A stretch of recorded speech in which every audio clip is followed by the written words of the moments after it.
தமிழ் கூறும் உறவுகளுக்கும், தகைசார் சான்றோர்களுக்கும், அறிவுசார் நட்புகளுக்கும், அன்பு சகோதரர்களுக்கும், செந்தமிழ் சிற்பிகளுக்கும் அடியேன் கம்பம் கண்ணதாசனின் இனிய நற்றமிழ் வணக்கம்.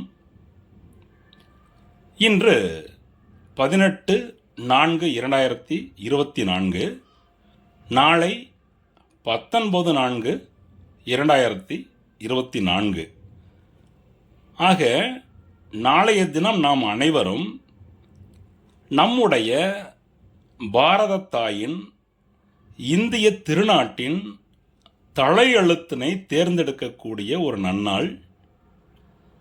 இந்த நன்னாளிலே நான் இதை ஒரு அரசியல் பதிவாக இங்கே முன்வைக்க விரும்பவில்லை. ஒரு இந்திய பிரஜையாக, இந்திய குடிமகனாக, இந்திய தாயின் மைந்தனாக நம் நாடு நலமாக வளம் பெற வேண்டும். நாடு நலமாக இருந்தால் நாம் நலமாக இருப்போம். ஆக இவற்றையெல்லாம் மனதில் கொண்டு நம்முடைய தலைவனை நாம் தேர்ந்தெடுக்க வேண்டும். அது நல்ல தலைவனாக இருக்க வேண்டும். இதற்கு நாம் என்ன செய்ய வேண்டும் என்றால், அனைவரும் வாக்களிக்க தவறக்கூடாது. வாக்குரிமை என்பது நமக்கு கிடைத்த ஒரு வரப்பிரசாதம். நாம் நம்முடைய தலைவனை தேர்ந்தெடுப்பது நமக்கு கிடைத்த வரப்பிரசாதம். இதற்காக எத்தனையோ அறிஞர் பெருமக்கள் தங்களது இன்னுயிரையெல்லாம் நீத்திருக்கிறார்கள், நிறைய தியாகம் செய்திருக்கிறார்கள். அவர்களுக்கு நாம் மதிப்பு கொடுக்கும் வகையிலேயும், அவர்களை நினைவு கூறும் வகையிலேயும், இந்த நமக்கு கிடைத்த இந்த சுதந்திரத்தை, வாக்குரிமைதான் நமது சுதந்திரம் என்பதை உணர்ந்து நாம் அனைவரும் வாக்களிக்க வேண்டும். முதற்கண் இதற்காக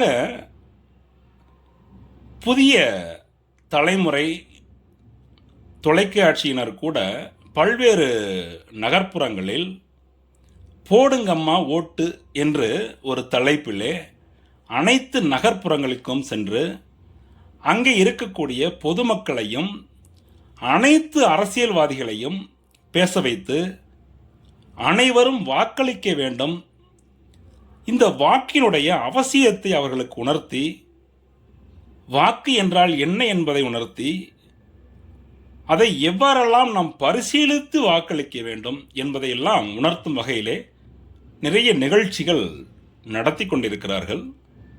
அது எனக்கு மட்டற்ற ஒரு மகிழ்ச்சி அளிக்கக்கூடிய விஷயமாகத்தான் இருந்து கொண்டிருக்கிறது. இந்த நன்னாளிலே நாம் தேர்ந்தெடுப்பதற்காக வாக்களிக்கக்கூடியது முதலில் நமது பாராளுமன்ற தொகுதிக்கான, பாராளுமன்றத்தில் போய் நமக்காக வாதிடக்கூடிய உறுப்பினரை நாம் தேர்ந்தெடுக்கிறோம். அவர்கள் மூலமாக பாரத பிரதமர் தேர்ந்தெடுக்கப்படுகிறார். இது அனைவருக்கும் தெரிந்த விஷயம்தான். ஆனால் இந்த அரசியல்வாதிகளினுடைய சூழ்ச்சி, ஒவ்வொரு அரசியல்வாதியும் இதுவரையிலே அரசியல்வாதியாக இருக்கக்கூடியவர் அரசியல்வாதியாகத்தான் இருந்து கொண்டிருக்கிறார். தன்னுடைய பிள்ளைகளையும் அரசியல்வாதிகளாகத்தான் வளர்த்து கொண்டிருக்கிறார். தனக்கு பின்னால் தனது மகன், பேரன் என்று பரம்பரையாக இது நடந்து கொண்டேதான் இருக்கிறது. அவர்கள் கோடிக்கணக்கிலே, பல லட்சம் கோடிக்கணக்கிலே வருமானத்தை ஈட்டி தங்களுடைய சுய லாபத்திற்காக அவற்றை பயன்படுத்தி கொண்டிருக்கிறார்கள். நமக்கு கிடைக்க வேண்டிய வருவாயை அவர்கள் சுரண்டி கொண்டிருக்கிறார்கள். ஆக வாக்களிக்கக்கூடிய நாம் எப்படி இருக்கிறோம் என்றால், அன்றைக்கு எப்படி இருந்தோமோ அதே நிலையில்தான் இன்றும் இருக்கிறோம். ஒரு வாக்காளன் என்றால் அவனுடைய பிள்ளை வாக்காளனாகத்தான் இருக்கிறான். அவனுடைய பேரக்குழந்தையும் வாக்காளனாகத்தான் இருக்கிறான். ஆக நாம் நம்முடைய குழந்தைகளையும் பேரப்பிள்ளைகளையும் வாக்களிக்க அவர்களுக்கு வாக்கினுடைய அருமை பெருமைகளை எடுத்துரைக்க வேண்டும். அதே சமயத்திலே அரசியல் என்றால் என்ன, அரசியல் அமைப்பு சட்டங்கள் என்றால் என்ன, இந்த அரசியல் அமைப்பு சட்டத்தின் மூலம் நாம் என்ன நினைக்கிறோம், நமது பிள்ளைகள் ஒரு காவல்துறையை சேர்ந்தவராகவோ மருத்துவத்துறையை சேர்ந்தவராகவோ அல்லது ஒரு சற்று கொஞ்சம் அதிகமாக ஆசைப்பட்டால் ஒரு ஆட்சியாளராகவோ மாவட்ட ஆட்சியாளராகவோ ஆக வேண்டும் என்ற நோக்கத்திலே தான் நமது குழந்தைகளுக்கு சொல்லி சொல்லி சொல்லி வளர்த்து கொண்டிருக்கிறோம். இவை அனைத்துமே நல்ல செயல்களை செய்யக்கூடிய அறிவு சார்ந்த விஷயங்கள் தான். இருப்பினும் நாம் நமது பிள்ளைகளை அரசியல்வாதியாக ஆக வேண்டும் என்று நாம் ஊக்கப்படுத்துவதே இல்லை. அவர் படித்தால் போதும், நமக்கு ஒரு அரசு வேலைவாய்ப்பு கிடைத்தால் போதும், அதன் மூலம் அவனுடைய வாழ்வாதாரம் உயர்ந்தோங்கி நிற்கும் என்று நினைக்கிறோம்.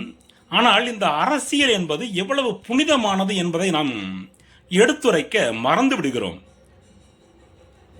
இந்த அரசியல் என்பது ஒரு சட்டமன்ற உறுப்பினராக இருக்கட்டும், ஒரு பாராளுமன்ற உறுப்பினராக இருக்கட்டும், ஒரு பிரதமராக இருக்கட்டும், முதலமைச்சராக இருக்கட்டும், ஒரு கீழ்மட்டத்தில் இருக்கக்கூடிய சாதாரண வார்டு கவுன்சிலராக கூட இருக்கட்டும், ஒவ்வொருவருமே, அதாவது ஒரு மருத்துவர் செய்யக்கூடிய வேலையையும் ஒரு வழக்கறிஞர் செய்யக்கூடிய வேலையையும் ஒரு வழக்கறிஞர் ஒரு நீதிபதி செய்யக்கூடிய வேலைகளையும் ஒரு மாவட்ட ஆட்சியாளர் செய்யக்கூடிய வேலைகளையும் இவை அனைத்தையுமே ஒரு அரசியல்வாதி மக்களுக்கு செய்து கொடுக்க முடியும்.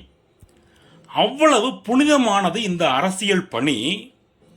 ஆனால் நமது அரசியல்வாதிகள் இவற்றையெல்லாம் மறைத்து தான் சம்பாதித்தால் போதும், தம்முடைய சொத்துக்கள் உலகெங்கிலும் இருக்க வேண்டும் என்ற பேராசையினால்தான் நம்மை போல ஏழை எளிய மக்களை அரசியலுக்குள் வர விடுவதில்லை.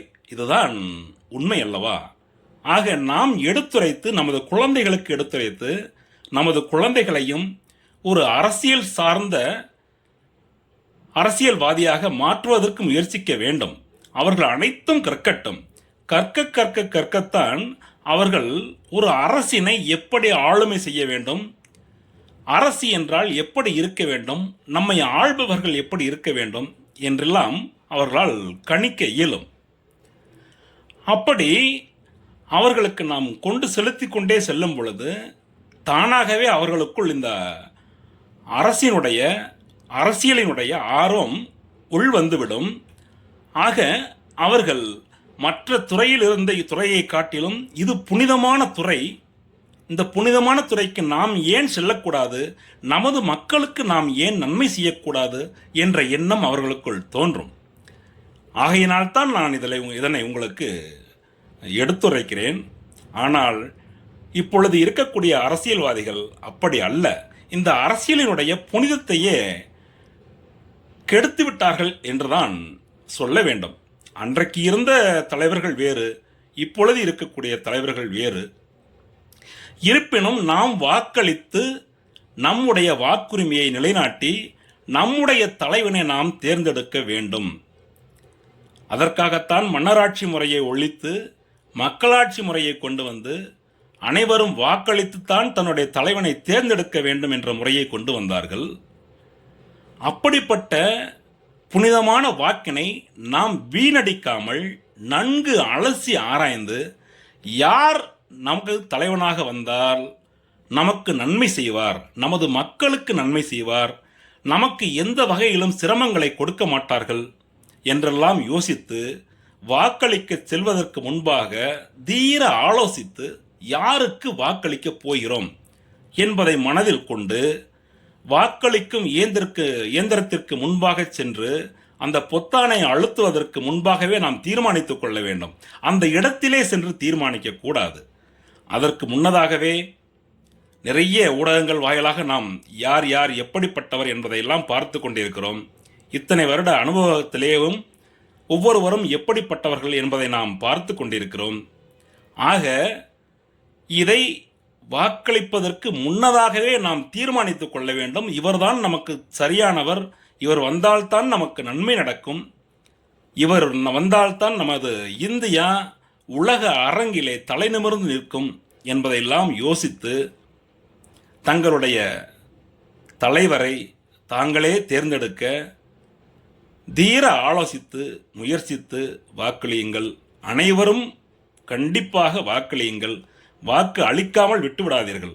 அது நாம் ஒரு மனிதர் அல்லாதவர் என்பதற்கு சமமாகிவிடும். ஆக வாக்கு அளிக்காமல் இருக்கக்கூடாது. வாக்கு அளிக்க பிடிக்கவில்லை, இதில் எனக்கு யாருமே பிடிக்கவில்லை என்றால் நோட்டாவில் கூட நீங்கள் சென்று உங்களுடைய வாக்கினை செலுத்த வேண்டும். அப்பொழுதுதான் எத்தனை நோட்டாவில் வாக்குகள் பதிவாகி இருக்கிறது என்பதை இவர்கள் பார்க்கும் பொழுது இத்தனை பேருக்கு இங்கு இருக்கக்கூடிய அரசியல்வாதிகளை பிடிக்கவில்லை, அவர்கள் மீது இவர்கள் வெறுப்பாக இருக்கிறார்கள் என்பதை தெரிந்து கொள்வதற்கும் ஒரு வாய்ப்பாக இருக்கும். ஆகையினால் தயவுசெய்து யாரும் வாக்களிக்காமல் இருந்து விடாதீர்கள்.